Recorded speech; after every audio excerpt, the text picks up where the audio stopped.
오늘은 성탄절 연극을 하면 단역이나 아니면 이 단역조차 나오지 아니하는 두 인물에 대해서 살펴보며 이 인물이 어떻게 하나님 앞에 헌신했고 또 주님을 만났는가라고 하는 사실을 함께 나눠보도록 하겠습니다.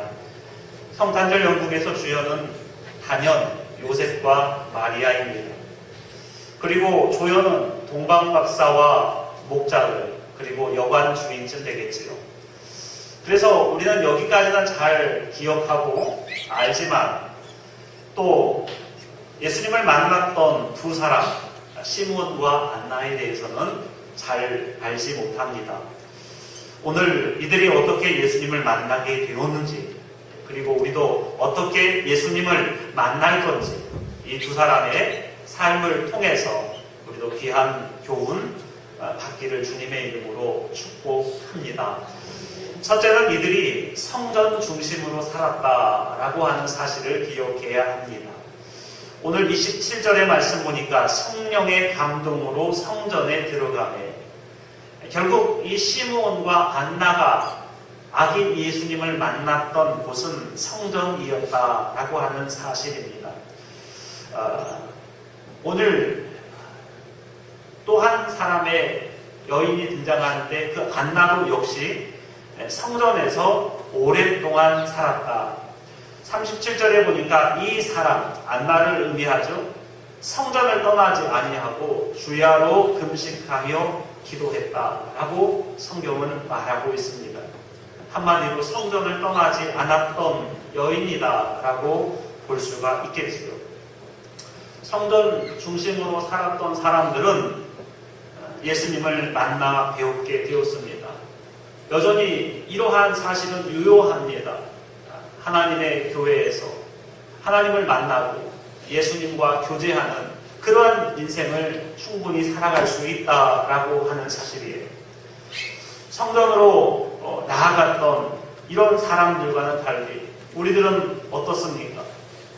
회사 중심, 취미 중심, 가족 중심, 자식 중심 아닙니까?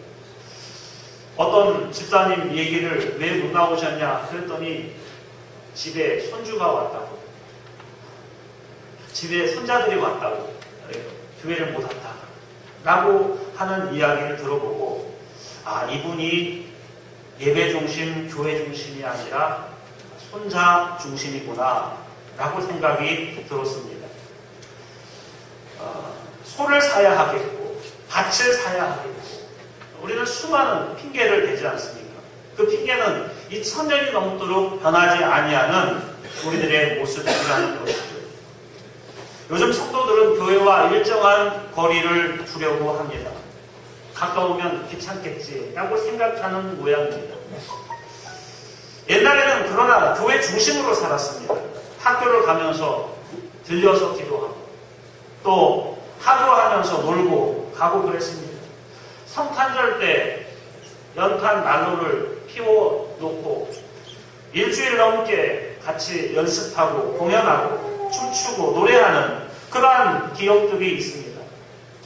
그러나 우리들의 모습을 보면 성전에서 머무는 시간들이 너무나 제한적입니다.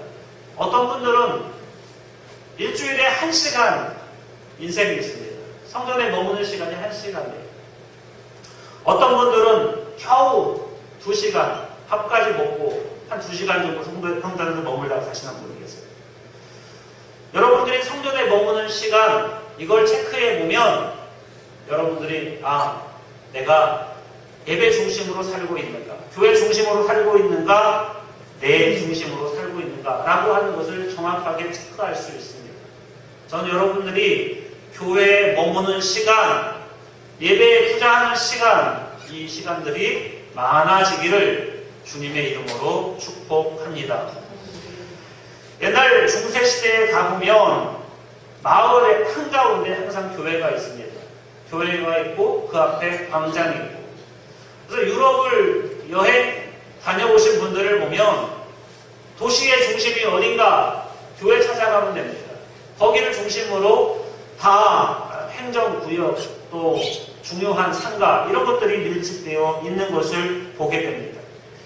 교회에서 마을 회의를 했고 교회에서 결혼식과 장례식을 치렀습니다. 이처럼 교회 중심으로 살아갈 때 하나님의 교회는 부흥했고 하나님의 영광은 더 크게 드러났다라고 하는 사실이죠. 그런데 어느 순간에서부터인가 우리는 교회를 떠나기 시작했습니다. 교회를 멀리하기 시작했습니다.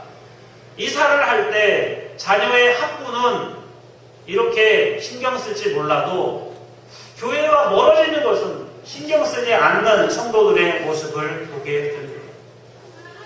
여러분, 교회를 가까이 해야 됩니다. 하나님의 성전을 가까이 해야 합니다.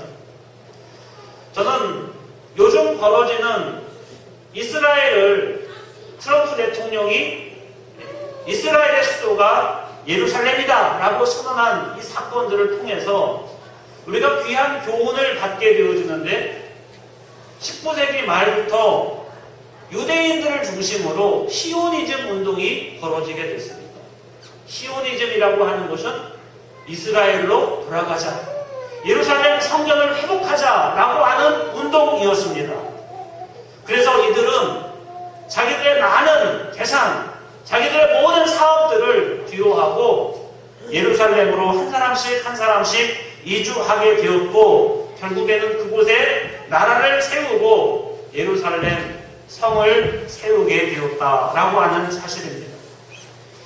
여러분, 여전히 우리는 돈 중심, 성공 중심, 이러한 마음 가지고는 결코 예수님이 찾아올 수 없다라고 하는 것을 기억하시고 항상 교회 중심으로 모든 것들을 계획하시고 또 일하시고 여러분의 삶을 준비하실 수 있는 믿음의 성도님들 다 되시기를 주님의 이름으로 축복합니다. 두 번째로는 이들이 성령 충만했다라고 하는 사실입니다. 25절의 말씀 보니까 시므온 같은 경우 성령이 그 위에 계시더라. 또 26절에 성령의 지시를 받았으니 27절에 성령의 감동으로 성전에 들어가며 시므온은 모든 행동, 순서, 판단이 성령이었습니다. 성령이 계시고 성령의 지시를 받고 성령 때문에 성전에 들어가고 안나도 역시 성전을 떠나지 아니하고 주야로 금식하며 기도했답니다. 다시 말하면 둘 다 성령의 사람이었다라고 하는 것을 알 수 있죠. 이때는 성령 시대가 아닙니다. 아무나 성령 받는 그런 그때가 아니라는 것이죠. 성령은 예수님께서 승천하시고 마라의 가락 땅에 120명이 모여서 열심히 기도했을 때 그때 성령 강림이 벌어졌습니다. 그런데 그 전부터 성령과 교제했던 사람이 시므온과 안나였다라고 하는 것을 우리가 알게 됩니다. 성령 충만은 또 반드시 말씀과 연계됩니다. 술 취하지 말라 이는 당당한 것이니 오직 성령 충만을 받으라. 시와 찬미와 신령한 노래로 서로 화답하며 에베소서 5장 18절의 말씀입니다. 여러분, 성령을 받게 되면 그 다음에 나타나는 현상이 있는데 그건 시와 찬미와 신령한 노래로 화답하는 일들이 벌어지게 됩니다. 여러분, 1시간 기도했는데 뭘 해야 될지를 모르겠어요. 성령 충만이 아닙니다. 그냥 마음에 위로가 되고 평안이 되니까 이렇게 기도하면 내가 천국 갈 수 있겠다라고 하는 정도로 성령 충만 받았다라고 생각하면 오산이라는 거예요. 성령 충만은 반드시 우리가 어떻게 행동해야 할지, 어떻게 살아야 할지, 어떤 길로 가야 할지를 보여주고 있다라고 하는 사실이에요. 성령 충만은 우리에게 길을 가르쳐줘요. 여러분, 시력이 좋으면 다 보입니까? 우리는 흔히 생각해요. 시력이 좋으면 다 보인다. 천만에요. 캄캄하면 시력 2.0도 안 보입니다. 암흑 카페 가보셨어요? 암흑 카페 아무것도 안 보입니다. 왜 안 보일까요? 빛이 없으니까 안 보이죠. 빛이 없으면 시력에 상관없이 안 보인다라는 거예요. 성령 충만함으로 주님께서는 우리에게 밝은 빛을 보여주십니다. 엠마오로 내려가는 두 제자와 예수님이 함께 갔습니다. 그러나 그들은 성령 충만하지 않아서 예수님이 안 보였습니다. 예수님께서 그들에게 하나님의 말씀을 가르치시면서 갈 때 그들은 그때서야 하나님을 발견하고 예수님을 발견하게 되었다라고 하는 것을 알 수 있습니다. 누가복음 24장 30절에 그들이 서로 말하되 길에서 우리에게 말씀하시고 우리에게 성경을 풀어주실 때 우리 속에서 마음이 뜨겁지 아니하느냐. 마음이 왜 뜨거워요? 성령 충만하니까. 성령 충만하니까 그들이 어떤 길로 걸어가야 될지를 알고 그분이 예수님인 걸 알았다라는 거예요. 결국 그들은 돌아와서 다시 제자들과 함께 열심으로 하나님의 사역을 감당했다라고 하는 사실을 알 수가 있습니다. 또 한 사람 성령 충만했던 베드로도 마찬가지였습니다. 그는 말씀을 전할 수 있는 지적인 능력이 되지 않았습니다. 그런데 사도행전 4장 13절에 그들이 성령 충만함을 받고 그들이 베드로와 요한이 담대하게 말함을 보고 그들을 본래 학문 없는 범인으로 알았다가 이상히 여기며 또 전에 예수와 함께 있던 줄도 알고 결국 그들은 성령 충만함으로 어떤 설교를 해야 될지 알게 되었다는 것이죠. 그 설교를 통해서 5,000명씩 죽게로 나오는 놀라운 역사가 벌어지게 되었습니다. 많은 사람들이 저에게 물어봅니다. 목사님, 사업을 해야 될까요? 말아야 될까요? 이사를 가야 될까요? 말아야 될까요?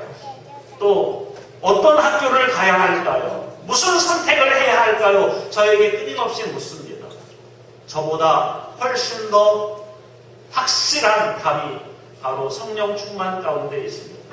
기도하면 주님께서 보여주시고 밝은 빛을 비추어 주셔서 우리의 욕심과 우리의 욕망들을 무너뜨리고 하나님의 사명의 길로 우리를 부르신다는 것을 기억하시고 성령 충만하심으로 말미암아 우리가 어떤 길을 걸어가야 할지 또 예수님을 만나는 놀라운 축복의 성도님들 다 되시기를 주님의 이름으로 축복합니다.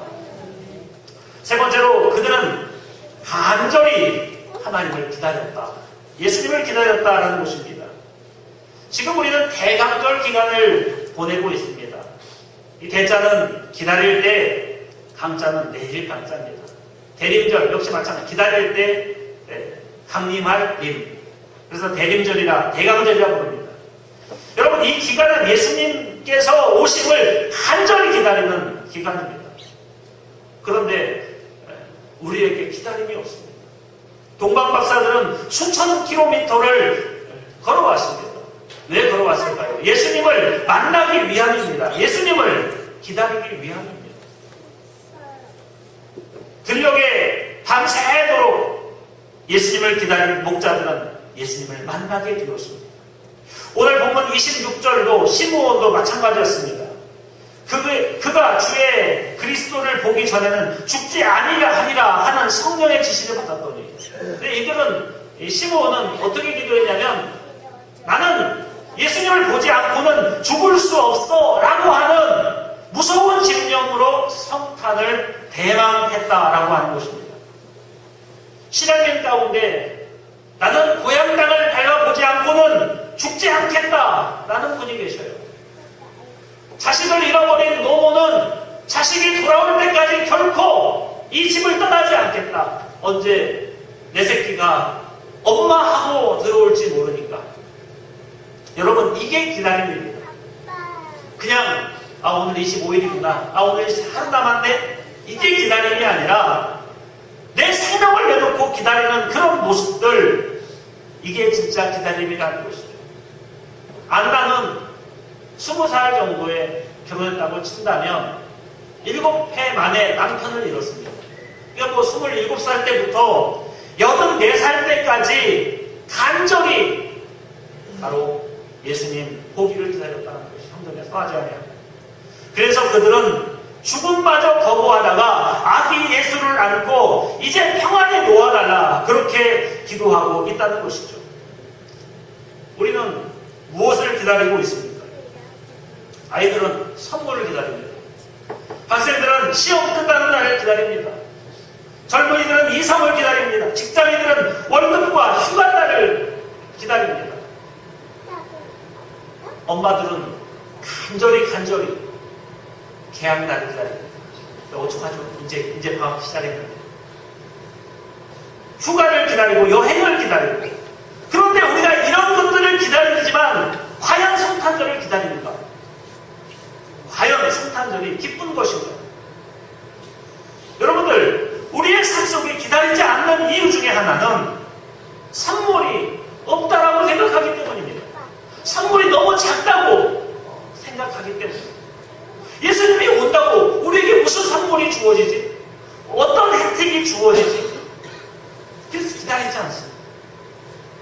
여러분, 예수님이 오셔서 우리에게 생명과 구원을 허락해 주셨습니다. 예수님이 오시면서 우리는 이제 영원한 천국에서의 삶을 보장받는 놀라운 축복의 시작이 바로 성탄입니다. 이렇게 귀한 선물임에도 불구하고 아무것도 안 받았다고요. 여러분, 이 세상에 그 어떤 것보다 큰 선물을 받으시는 줄로 믿고 그 선물을 기다리실 수 있기를 주의 이름으로 축복합니다. 많은 사람들이 인스턴트 시대에 살고 있습니다. 요리도 3분 만에 되는 시대입니다. 기다리지 못합니다. 물질로 모든 것을 해결하려고 합니다. 그러나 주님께서는 우리에게 이 기다림이 힘든 이 시대에 간절히 자기를 기다리라고 이야기합니다. 기다릴 때 주님은 만나주시고 기다림을 통하여 더욱더 주님의 역사를 보게 된다라고 하는 사실이죠. 시몬과 한나, 짧은 구절이지만 결코 무시할 수 없는 사람들입니다. 결코 무시할 수 없는 신앙인들입니다. 성령으로 살았고 교회를 떠나지 아니하고 주야로 금식하며 기도했던 이 사람들처럼 우리도 하나님 앞에 제대로 믿고 말씀대로 살고 그래서 주님을 성탄절에 배울 수 있는, 맞이할 수 있는 그런 믿음의 성도님들 다 되시기를 주님의 이름으로 축복합니다. 기도하시겠습니다. 사랑의 주 하나님, 은혜를 감사합니다. 무엇을 기다리고 있습니까? 세속적인 것을 기다리고 있습니까? 무엇이 중요합니까? 가족이 중요하고 직장이 중요하고 심지어 취미가 더 중요합니까?